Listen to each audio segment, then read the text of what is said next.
बच्चों, आज हम कक्षा 9 की पाठ 9 मूलभूत अधिकार, मूलभूत कर्तव्य और राजनीति के मार्गदर्शक सिद्धांत सामाजिक विज्ञान में यह 9वें पाठ का अध्ययन करेंगे।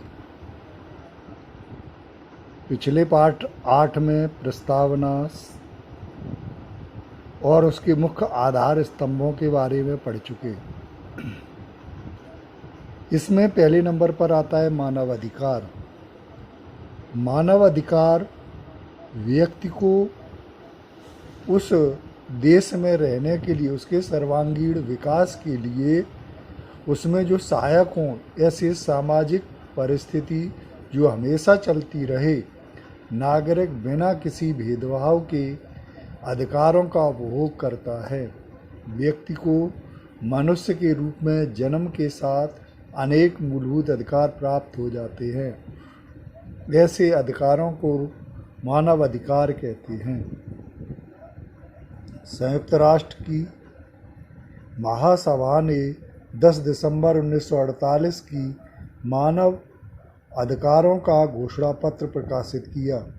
तभी से प्रतिवर्ष 10 दिसंबर को मानव अधिकार दिवस के रूप में मनाया जाता है।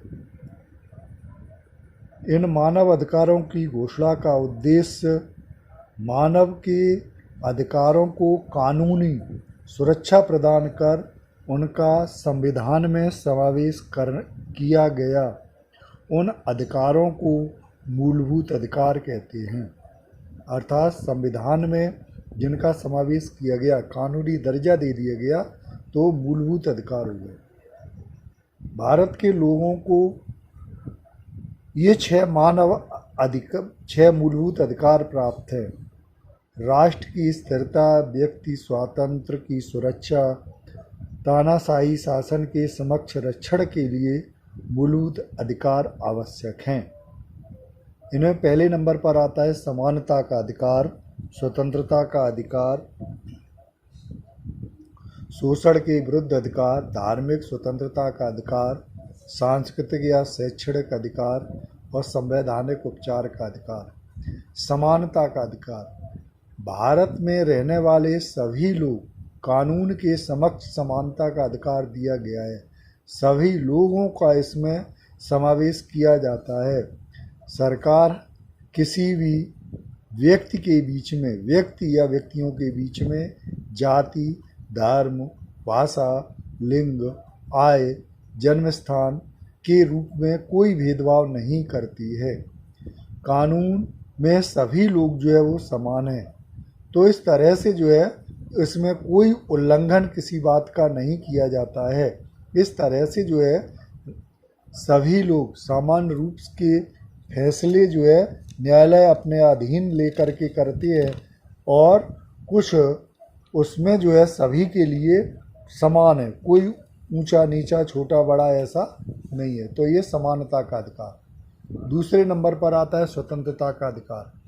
संविधान में भारत के नागरिकों को 6 प्रकार के जो अधिकार दिए गए, उसमें स्वतंत्रता का अधिकार महत्वपूर्ण है। इसमें वाणी की या व्यक्ति की स्वतंत्रता, शांतपूर्ण और अहिंसक रीति से एकत्र होने, सभा करने, संस्था अथवा संघ का गठन करने, स्वतंत्रतापूर्वक घूमने फिरने, भारत के किसी भी प्रदेश में जाने का या रहने का या निवास करने की स्वतंत्रता है। कोई भी व्यवसाय या रोजगार करने की भी स्वतंत्रता उसमें दी गई है। 2009 में संवैधानिक सुधार के अनुसार 6 से 14 वर्ष की उम्र के बच्चों को, सभी बालकों को मुफ्त और अनिवार्य शिक्षा, यह उनका मूलभूत अधिकार है। तीसरे नंबर पर आता है शोषण के विरुद्ध अधिकार। किसी भी व्यक्ति का दूसरे व्यक्ति द्वारा किसी प्रकार का शोषण न हो, ऐसे शोषण विहीन समाज की स्थापना का मुख्य उद्देश्य संविधान में शामिल किया गया है। इनमें मनुष्य का व्यापार, बेगार प्रथा, गुलामी प्रथा, बलपूर्वक करवाई जाने वाली मजदूरी या कानून के द्वारा प्रतिबंध किया गया है। व्यवस्थाओं का उल्लंघन या कानूनी अपराध माना जाता है। इस अधिकार का उद्देश्य बालकों और स्त्रियों को व्यापार या जबरदस्ती कार्रवाई किए जाने वाली मजदूरी, इच्छा के विरुद्ध कार्य करवाना या बिना वेतन दिए कार्य करवाने की प्रथा का अंत लाना है। धार्मिक स्वतंत्रता का अधिकार। भारत के किसी भी क्षेत्र में, किसी भी राज्य में रहने वाले लोग अपनी इच्छा के अनुसार मनपसंद धर्म का पालन कर सकते हैं, लेकिन यह स्वतंत्रताएं सार्वजनिक व्यवस्था, नियमितता, नीतिमत्ता, स्वास्थ्य और में बाधक न बने, इसलिए कुछ नियंत्रणों के अधीन रहकर धार्मिक स्वतंत्रता का उपयोग करना पड़ता है। धार्मिक कर्मकांड, प्रार्थना, पूजा करवाना आदि स्वतंत्रताओं का समावेश इसमें किया जाता है। सांस्कृतिक और शैक्षणिक अधिकार। राज्य की सहायता से चलने वाली शैक्षणिक संस्थाओं में धर्म, जाति, भाषा, जन्म स्थान आदि के कारण किसी नागरिक को प्रवेश देने से इनकार नहीं किया जा सकता। कोई व्यक्ति कहीं भी एडमिशन लेकर के और शिक्षा अध्ययन कर सकता है। सांस्कृतिक और शैक्षणिक अधिकार दिए गए हैं। उसके बाद में नंबर आता है संवैधानिक उपचारों का अधिकार। डॉक्टर भीमराव अंबेडकर जो संविधान के निर्माता थे, उन्होंने इसे संविधान की आत्मा कहा है। संसद कानून के द्वारा आदेश जारी करके अन्य सत्ता के द्वारा अदालत को सौंप सकती है। जहाँ से राज्यों की विधानसभाओं के द्वारा निर्मित कानून मूलभूत अधिकारों से सुसंगत न हो तो उनके मूलभूत अधिकारों का उल्लंघन हो तो उसके लिए न्यायालय उन कानूनों को रद्द कर सकता है। तो इस तरह से ये 6 अधिकार दिए गए जिससे मानव अपना विकास किया जा करता है। इसके साथ साथ कुछ कर्तव्य भी है।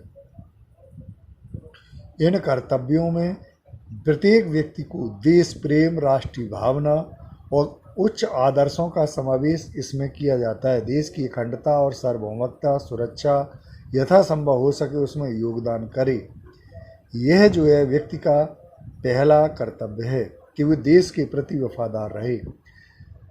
संविधान का पालन करना तथा संविधान में व्यक्ति आदर्शों और संस्थाओं, राष्ट्रगीत, राष्ट्रध्वज के प्रति आदर रखे। स्वतंत्रता संग्राम में उदात्त विचारों, प्रेरणादायी आदर्शों का सम्मान करे। राष्ट्र को समृद्धि और समन्वित सांस्कृतिक विकास की सुरक्षा करे। आवश्यकता पड़ने पर देश की रक्षा करे।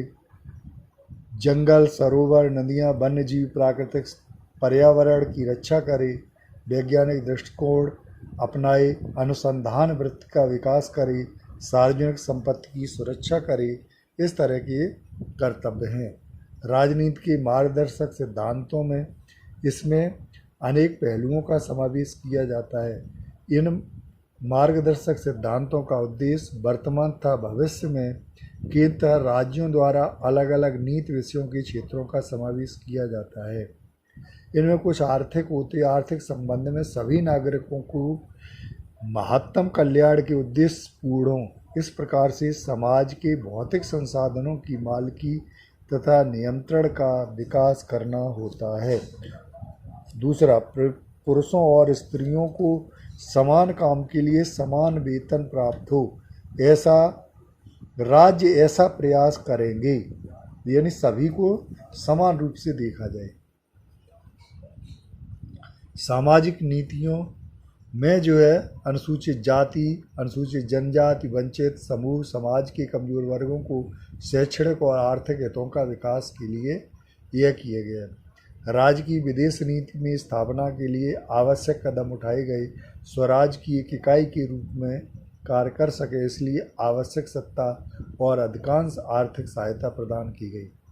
शैक्षणिक रूप से 14 वर्ष की उम्र के सभी बच्चों को संविधान में होने की 10 वर्ष के अंदर मुफ्त और अनिवार्य शिक्षा प्राप्त हो, इसके लिए राज्य प्रयत्न करेंगे। 2009 में मूलभूत अधिकार जो है वह बन गया है। उसके बाद में स्वास्थ्य संबंधित जो है नीति विषयक सिद्धांत दिए गए हैं। स्वास्थ्य के नशीले पदार्थ, शराब, मादक द्रव्यों आदि का राज्य प्रतिबंध लगाए। औषधि उपयोग के अलावा मादक पेय पदार्थ, ड्रग्स आदि नशीले पदार्थों पर राज्य प्रतिबंध लगाए। तो कर्मचारियों और उनके कार्यस्थल पर स्वास्थ्यप्रद वातावरण रहे, इसकी व्यवस्था जो है वो की जाती है। तो इस तरह से राज्य सरकार, केंद्र सरकार मूलभूत अधिकारों की रक्षा के लिए जो है व्यवस्था करते हैं, जबकि पर्यटन मार्गदर्शक सिद्धांतों का उद्देश्य सामाजिक आर्थिक लोकतंत्र की स्थापना करना है। इसमें कोई विरोध नहीं, बल्कि दोनों एक दूसरे के पूरक हैं। धन्यवाद।